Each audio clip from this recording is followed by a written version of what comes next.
Hi everybody, it's Crazy, it's Monday, and it's time for the UPBGE video of the week. Now, it is the 4th of July, and if you live in America, happy 4th and may the 4th be with you. If you don't, you get to watch the video, yay! Okay, so, before I get started, gotta give a shout out to my trusted, because you guys rock. To my Crazy fam, I love you guys, and to my patrons, thank you for your continued support. We are up to episode number 25. We left off last week. Hang on, let me pull this one up real quick. What happened was I went too far. There we go. Okay, so we left off last week. I believe it's this one. Yes, okay. With our Suzie shark, and we go in here and hit play. And as you see, our Suzie shark can swim left, swim right, swim up, swim down, and swim forward. You know, but the only problem is poor Suzie is hungry and she has nothing to eat. There is no fish anywhere in this entire ocean of stuff. So what we got to do is create her some artificial intelligent fish to eat. So let's go ahead and get started with that. And that is actually in the book right here on page 30, artificial intelligence. So let's get started with that. While the shark is 100% interactive, which means controlled by the player, the fish will be controlled through a simple AI, artificial intelligence mechanic. The principles are simple. The fish's swimming cycle is handled by logic bricks, while the fish's constant spawning inflow is controlled by an individual program or a script responsible for the following components: populating the game with fish schools, making the fish follow a fish leader, and killing some fish when the shark attacks. Okay? So, speaking of scripts, scripts can also be used to complement the functionality of a component of the game. The score scene is using logic bricks to handle the score, but it needs a script to handle the timeout, the game over, and to change the resolution of all the text objects.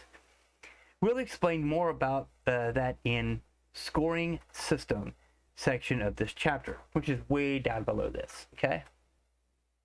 Once again, we'll be taking advantage of the system with linkable assets. Instead of creating the fish school yourself, you will bring it inside your game ready to use. Okay, so let's go over here to our first one here. Okay, so we're going to do the same thing we did before. We're going to come over here and we're going to go to the link. Okay. Now, mine's in a different folder. I created my own little asset folder, but we're going to go to Game Final, I believe it is. Yeah, see, start by opening the current version of the file, game.blend, okay?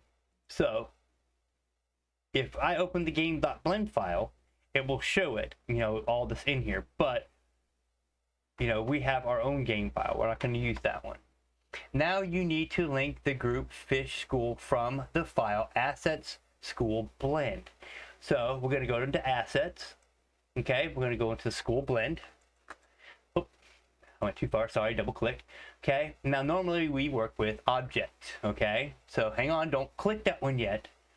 Okay, this time instead of navigating in the object subfolder, go to group. So instead of the object folder, we're going to go to group folder. Okay, which has school, fish school. If you link a group with with the instance groups option enabled, which is this one right here, okay, make sure it's enabled.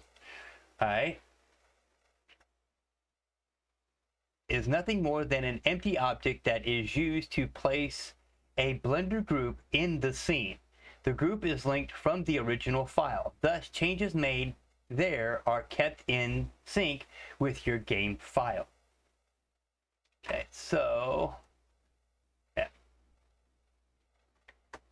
So let's go ahead and you're going to hit fish school. You're going to hit link from library. It should link your stuff in, and now you should see this school, fish school and fish. Okay, and it's actually sitting right here. It is an empty. We're not going to mess with it because of the fact that we want to do something else. But if you hit play now, oh, look at you got fish in your game. Look at that. All kinds of neat little fishies swimming around. Isn't that cool? Okay, so now that you got your little fish swimming around, okay, you can see the game with the school of fish around the shark. If you open the file school.blend, you can see an empty fish leader in the visible layer and an object fish in the second layer, which is and has to be hidden by default. Okay, so what we're going to do is we're going to open this file. So if you come over here to file, hit open, okay, we're going to actually open the school blend file like it says. Okay, so if you open that school blend file, this is what you're going to see. You're going to see the scripts, which, you know, aren't that scary. Okay, at least not yet. And then you see all the stuff for it, which is right here. Okay, it's all right there, all linked up, ready to go. All right. So the empty is always rotating and adding more of the fish model into the scene. A fish is added every second or so until the limit is specified in the fish leader game property. Okay, so that's this right here. Max fish, once this reaches 30, that's all it's going to have. You can change this number, okay, from 30 to 100, and fish will flood you. Decrease to 5 and you will make the game even harder. Select the fish leader and you will see some new logic bricks. Pay particular attention to the Python controllers, okay? So we got the fish leader right here. Okay, so if you select the fish leader, that's right there, that's this one right here, okay? This is the, should be the fish leader, what's this one? Yeah, that's the fish leader. Okay, it was already on the fish leader, so we have to do all that extra stuff. But fish leader, okay, you will see the current Python controllers. Pay attention to these. You got the an init, which is initialization. If anybody, you know, most people know that, you know, that play around with Py. But this is it.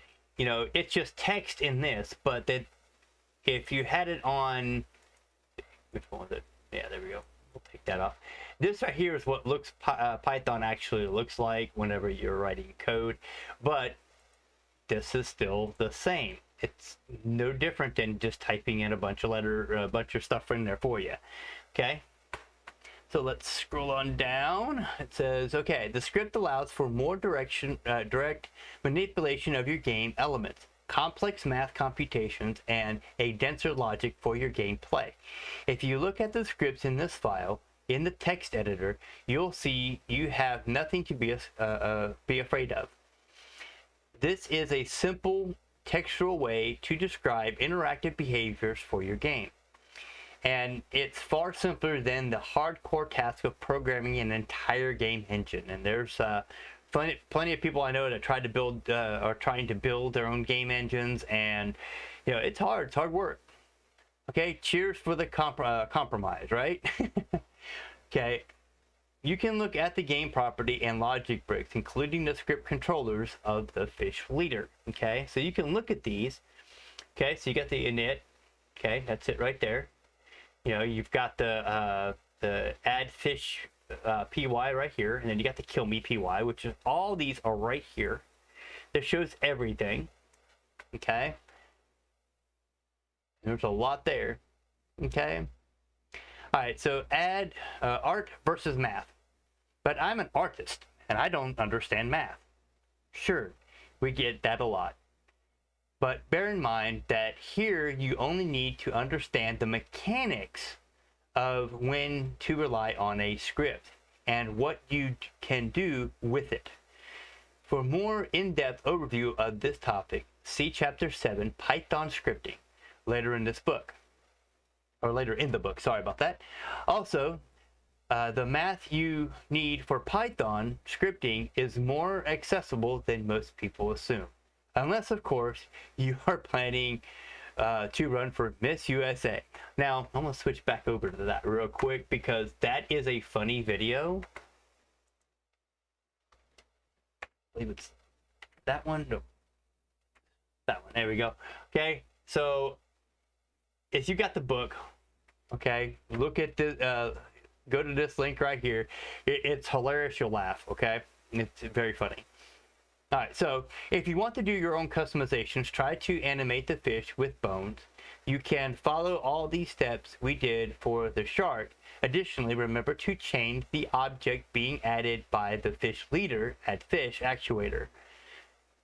Okay, instead of adding the fish, you will have to add the fish parent and the fish armature object you will create. The armature child, the fish itself, will be added together automatically. Okay, so that's about where I'm going to stop at today because we are pressed for time. Keep that in mind for next week when you go to do more of this.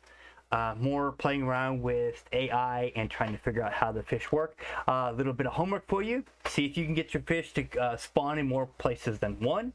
Also, look at the Python scripts. Read them a little bit. Try to see if you can actually figure them out. It's a little bit harder to figure out when you're first, if you've never played with Python at all. And I play with Python a little bit, and yeah, it kind of boggles you if you're not paying attention. So, take a look at it. Go to the UPBGE website and look at their documentation. They show some really good documentation on how that will work, how these scripts work, and how they're created. If you have any questions you would like to ask in the comments, holler at me. I'll be more than happy to help you out. If not, drop on over to the server because we're there all the time. You can hop in and say hey and ask your question or talk to the guys in the server or just come in and say hi, okay? So we'll continue this on until next week. We will be on page 32. So till next week.